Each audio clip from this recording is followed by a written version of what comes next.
Perdu de vue depuis quelques semaines, Lys Mousset va devoir se refaire une santé en Ligue 2 française. Alors qu'il n'a jamais joué en match officiel avec Bochum, qu'il a rejoint l'été dernier, l'attaquant franco-sénégalais quitte déjà le club allemand pour revenir en France. 6 mois et demi après avoir quitté Le Havre, son club formateur, il s'est engagé en prêt jusqu'à la fin de la saison avec Nîmes. Pathé Ciss pète les plombs. Au milieu de sa deuxième saison au Rayo Vallecano, le milieu de terrain international sénégalais a fait l'objectif de plusieurs offres durant ce mercato. La plus concrète ? Celle de l'Olympique lyonnais, qui a tenté le tout pour s'attacher des services de l'ancien de Diambar.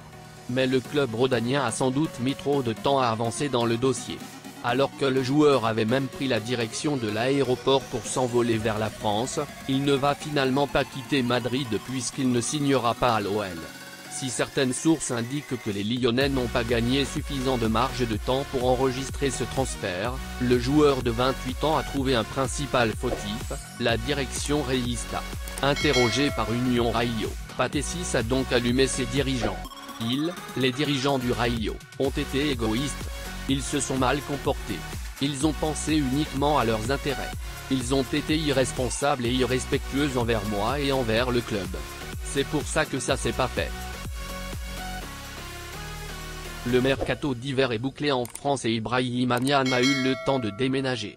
Évoluant jusqu'ici en Ligue 2 du côté du FC Metz, l'attaquant sénégalais a été prêté à Angers en Ligue 1 jusqu'à la fin de la saison avec une option d'achat.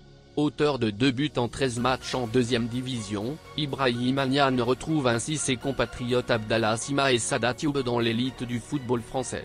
Par ailleurs, Niane n'est pas la seule recrue du SCO cet hiver. Il arrive en renfort avec Fawzi Goulam pour aider le club angevin dernier de la Ligue 1.